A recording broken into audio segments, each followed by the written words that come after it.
કચ્છમાં શિક્ષકોની ઘટને લઈને આજે મુન્દ્રાના મોખા ટોલનાકા ખાતે આશાપુરા ચેરિટેબલ ટ્રસ્ટ દ્વારા વિરોધ પ્રદર્શન કરવામાં આવ્યું। કચ્છ જિલ્લામાં સૌથી વધારે શિક્ષકોની ઘટ છે, જેને લઈને ઘણા સમયથી આંદોલન ચાલી રહ્યું છે। રાજ્ય સરકારે 4100 શિક્ષકોની ખાસ ભરતીની જાહેરાત કરી છે, પરંતુ હજુ સુધી કચ્છ જિલ્લામાં માત્ર 1000 શિક્ષકોની જગ્યા ભરાઈ છે, જેને લઈને આજે મોખા ટોલનાકા ખાતે આશાપુરા ચેરિટેબલ ટ્રસ્ટ દ્વારા હાથમાં બેનર અને સૂત્રોચ્ચાર સાથે વિરોધ નોંધાવ્યો હતો। વિરોધ પ્રદર્શનને લઈને પોલીસનો ચુસ્ત બંદોબસ્ત ગોઠવી દેવામાં આવ્યો હતો।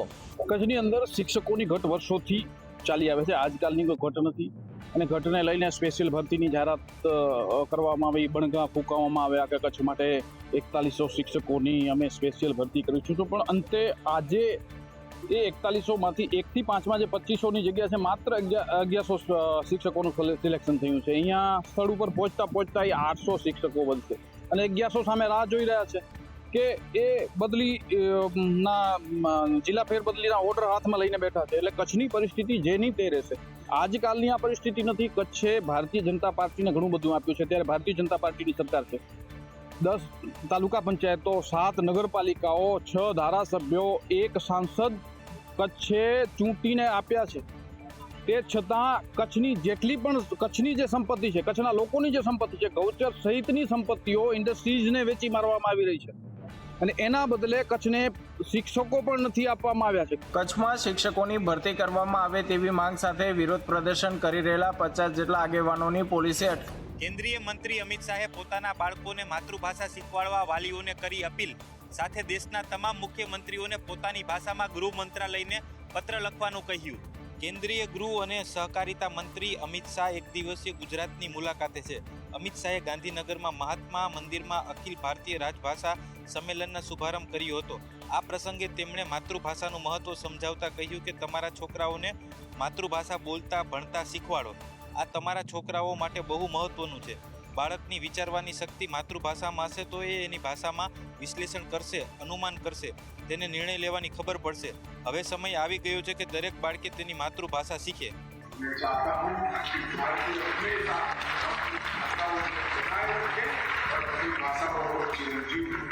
અમદાવાદ બનશે ભારતની સ્પોર્ટ્સ રાજધાની।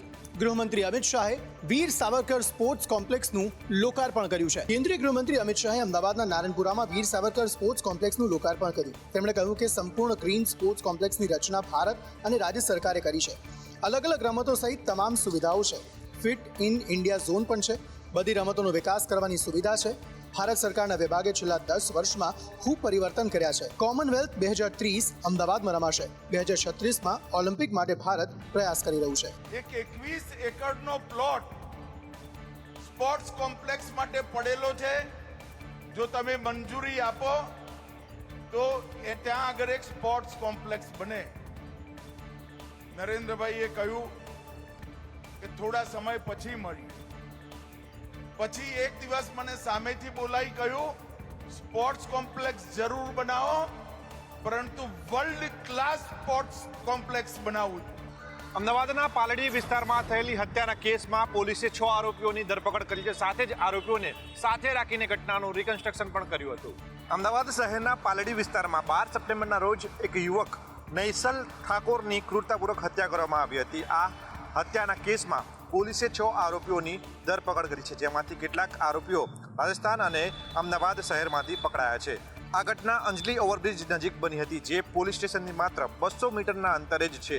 આ હત્યા જૂની અદાવતમાં કરવામાં આવી હોવાનું પ્રાથમિક તપાસમાં સામે આવ્યું છે। હત્યાની સમગ્ર ઘટના સીસીટીવી કેમેરામાં કેદ થઈ હતી, જે પોલીસ માટે મહત્વનો પુરાવો સાબિત થઈ છે। હાલ પોલીસે ઝડપાયેલા આરોપીઓનું રિકન્સ્ટ્રક્શન કર્યું છે। લથડાતા ચાલી રહેલા આરોપીઓને જોઈને લાગી રહ્યું છે કે પોલીસે આરોપીઓને સારી એવી સરભરા કરી છે।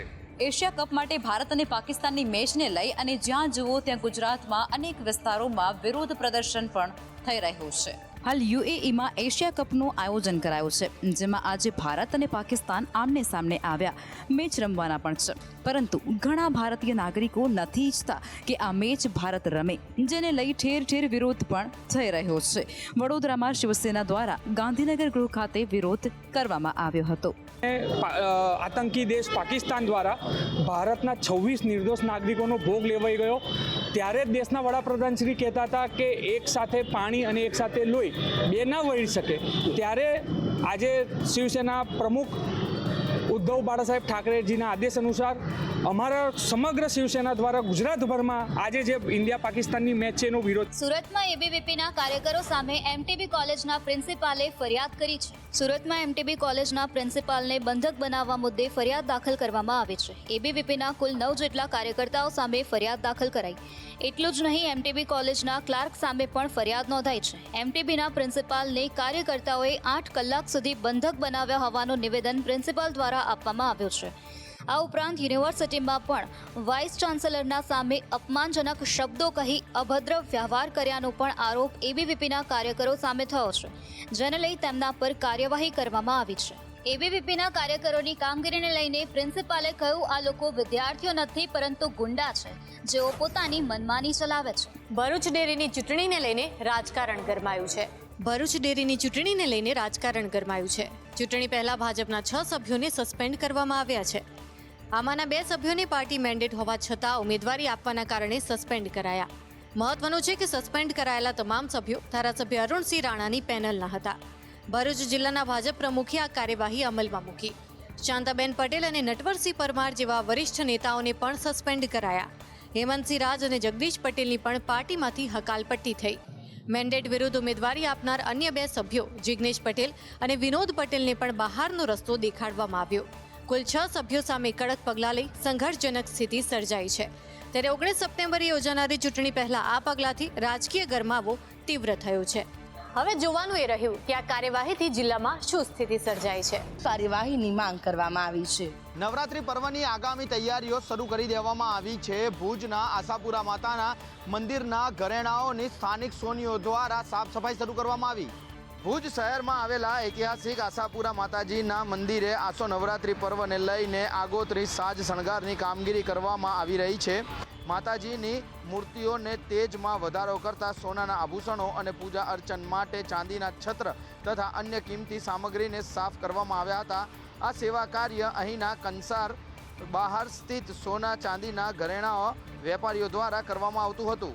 આજે વર્ષોની પરંપરા મુજબ સોની પરિવારના લગભગ અંદાજિત 25 જેટલા સેવકો માતાજીની સેવામાં આવે છે અને માતાજીના દરવાજા ચાંદીના, સિંહાસન, મયુરાસન, ભોગપાટ, છત, દીવી દરેક વસ્તુ દેશી પદ્ધતિ આંબલીને અરીઠાથી પોતાની ચમકાવી અને પોતાની સેવા માતાજીને અર્પણ કરે છે.